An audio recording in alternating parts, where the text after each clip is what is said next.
فبأي آلاء ربكما تكذبان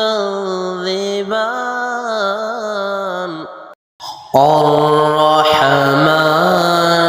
علم القرآن خلق الإنسان علمه البيان الشمس والقمر بحسبان والنجم والشجر يسجدان والسماء رفعها ووضع الميزان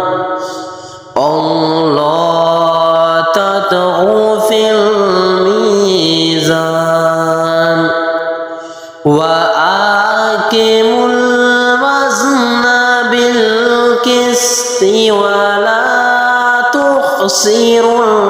الميزان والأرض وضعها للأنام فيها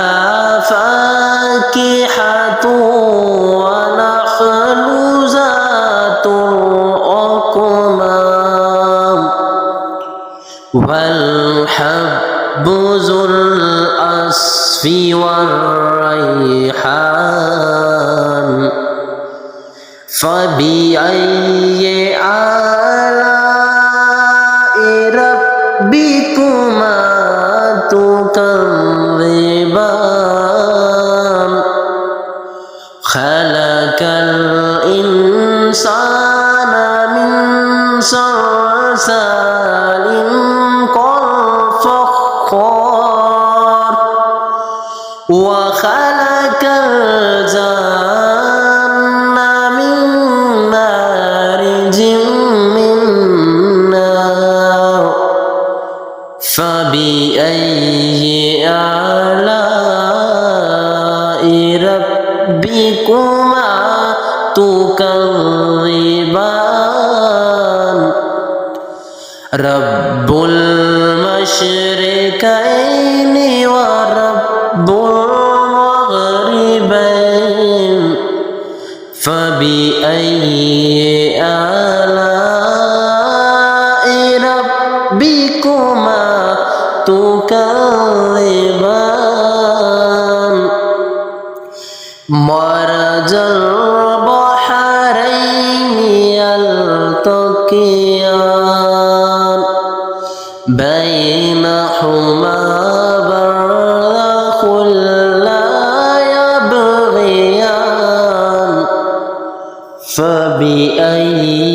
آلاء ربكما تكذبان